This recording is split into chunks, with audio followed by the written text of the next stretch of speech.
I'm going to introduce my friend Chuck Sigurd right now, and he's going to tell you a little bit about his organization, which is Constitutional War, and give you some background on his organization, and how Mr. Rhodes became the write-in candidate. Chuck?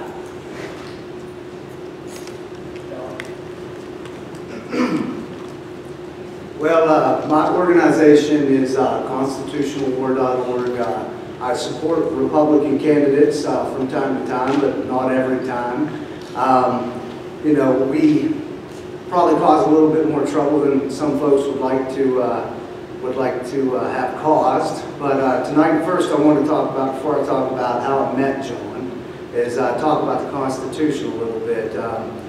Article 1, Section 8, that's where we get our 18 enumerated functions. We all know that. That's a very important thing. We're talking about sending in ground troops to Syria, maybe not taking a vote on that. Article 1, Section 7. These are, you know, maybe some of the high points of the Constitution we should all really know. Article 1, Section 7, Clause 1, that's where the funding comes from. The House of Representatives controls the funding. We should defund Obamacare. And our House of Representatives, controlled by Republicans, 87 of them switched sides, went over with the Democrats and said, we're going to fund Obamacare. Now, you'll see a lot of these same characters today posting the hashtag on Facebook, hashtag Constitution Day, yet they don't follow that very same Constitution that they want to use on a day like today to promote their own candidacy. The other thing in the Constitution we should all know is that there are 3 crimes in the Constitution. First crime, I believe, is party disloyalty to the Republican Party. The second crime is you must support the nominee at all times. And the third crime, well, never mind, those are not the 3 crimes in the Constitution. You guys know what they are. I want to talk about John real quick and then get off the stage here. You know, John is he's a very impressive guy. I got the pleasure to know him over the campaign and the Republican primary because of a video that I put out about John. Included him in a video with Greg Brannon and talking about how Mr. Tillis was primary John Rhodes, and he'll tell you more about that. John is a very impressive guy. He was a firefighter. He served his community. I think he served his community very well. When he went up to Raleigh, he exposed a lot of corruption from not only the Democrat Party, but the Republican Party. And they didn't like that too much.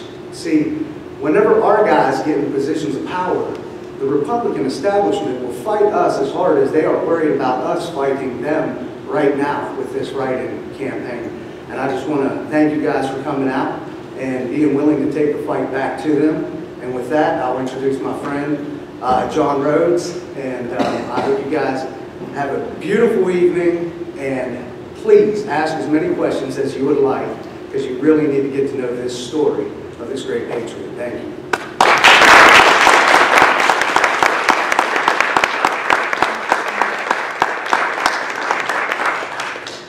Well, good evening, and I'm honored that you guys would have me up here. Sometimes I wonder why would you have me up here, but I want to thank you and your organization for what you do. You'll have to forgive me. I used to serve in elected office, and I would get out and speak in front of a lot of folks, you know, as my duties as their representative and whatnot, serving the people of North Mecklenburg and people of North Carolina.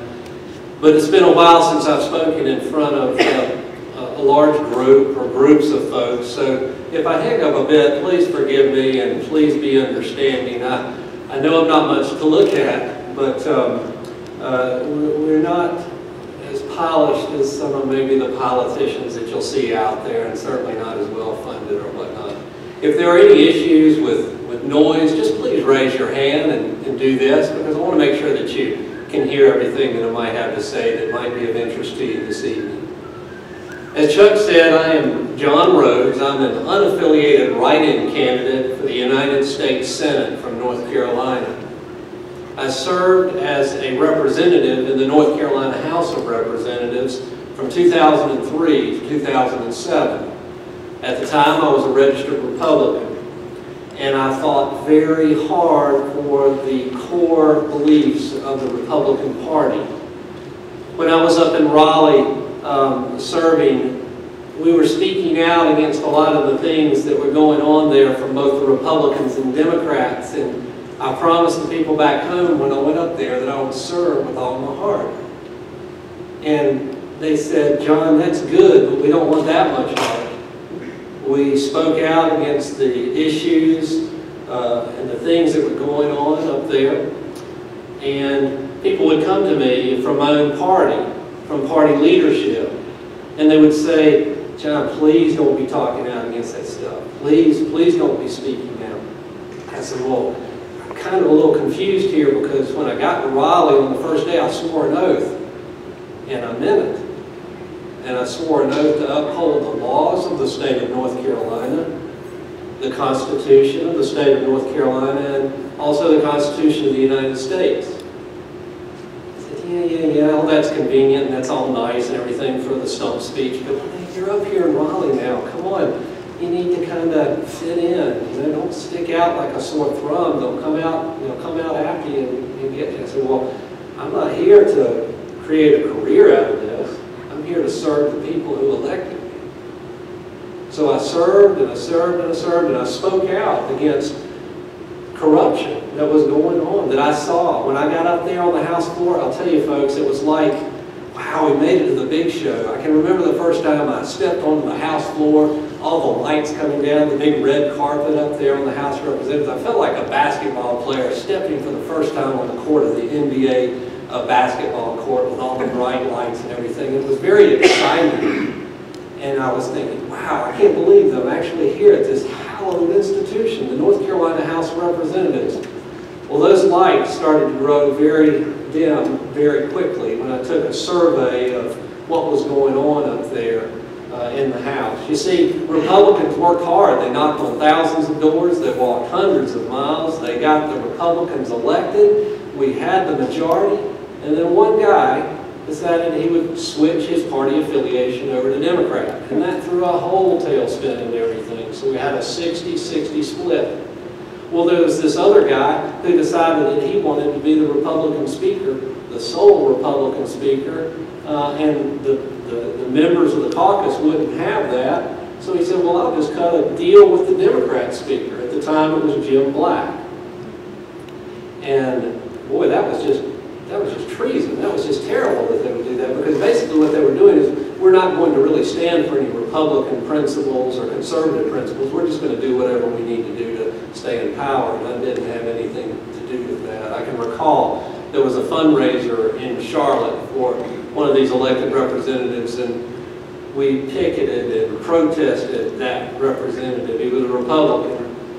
From the protester, he was way up in the top of the Charlotte City Club. And just myself and another individual showed up. And we thought, wow, this is not very effective here. Just one or two people showing up, and I'm going to share this with you folks. One voice that speaks out is louder than 10,000 who remain silent. I want to thank you for what each of you do in this group, because you can be that one voice. And I'm going to tell you what, just speaking out as an elected representative threw the whole shooting match up in Raleigh into a tailspin. I served for 2 terms, and they said, John, you can't be speaking out against these things. You're really causing a lot of problems and embarrassment for Republicans and Democrats up here. And I said, I don't care. I swore an oath to serve the people of North Carolina and my constituents. And they said, yeah, but we just can't have you doing this. And I said, I'm sorry. And I called for resignations of the Speaker of the House, the Senate Pro Tem, and also the other co-speaker of the House. There were 2 of them, the Republican and Democrat. And they were like these stereo speakers. They really didn't stand for anything other than getting more campaign contributions for themselves to help them stay in power and whatnot. But you see, that's not what public service is about. It's not about staying in power. It's not about taking as much of the poker chips into your side of the table as possible. It's about actually serving the public. Chuck had mentioned that I was a firefighter and a medic. Well, that's kind of where I cut my teeth on serving the public. You know, a lot of these politicians and elected officials will have this posture of, I'm the representative, I am Lord over you, and I will say what happens. But I have a little bit of a different attitude towards that. And that is one of a posture of, you know, you are the public, and you are higher than me, the representative. And I am here on hands and knees